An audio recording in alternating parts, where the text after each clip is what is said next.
তারা এখনো ঘাপটি মেরে জুলাই আন্দোলন চলাকালীন ছাত্র জনতার বাড়িঘর ব্যবসা প্রতিষ্ঠান পুড়িয়ে দিতে ওবায়দুল কাদেরকে নির্দেশনা দেন শেখ হাসিনা। শিক্ষার্থীরা নয়, আন্দোলন করছে বিএনপি জামায়াত। আন্তর্জাতিক গণমাধ্যম সহ প্রেস ব্রিফিংয়ে এমন তথ্য প্রচার করতে তৎকালীন পররাষ্ট্রমন্ত্রী হাসান মাহমুদকে বলেন শেখ হাসিনা। এমন চাঞ্চল্যকর তথ্য সামনে এসেছে।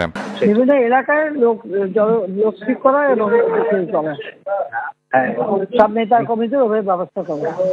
ফোনালাপটি ফরেনসিক করে আন্তর্জাতিক অপরাধ ট্রাইব্যুনালে দাখিল করেছে প্রসিকিউশন বলছে ওবায়দুল কাদের সহ 7 জনের মামলার বিচার কাজ একেবারেই শেষ পর্যায়ে।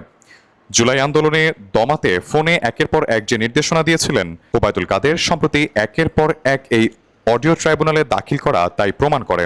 কখনো টিভি চ্যানেল বন্ধ করতে বলা, কখনো নেট স্লো করে দিতে বলা থেকে আন্দোলনকারীদের ফোনে মারারও নির্দেশ দেন তিনি। আমার বসে থাকার সময় নেই, আমাদেরও বাড়ি করে আগুন দিচ্ছে, ওদেরও বাড়ি করে আগুন, ওদের ব্যবসা প্রতিষ্ঠান কি কি আছে খুঁজে বার করুন।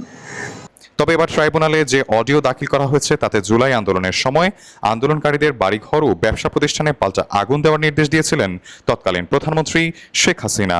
আন্তর্জাতিক অপরাধ ট্রাইব্যুনালে যা দাখিল করা হয়েছে ডকুমেন্টারি এভিডেন্স এবং মৌখিক সাক্ষ্যের ভিত্তিতে আমরা এই মামলার প্রত্যেকটি আসামির বিরুদ্ধে সন্দেহাতীতভাবে এই মামলা প্রমাণ করতে সক্ষম হয়েছে এবং আমরা মনে করি যে এই ট্রাইব্যুনাল এই সাক্ষ্যের ভিত্তিতে প্রত্যেকটি আসামিকে সর্বোচ্চ শাস্তি প্রদান করবে।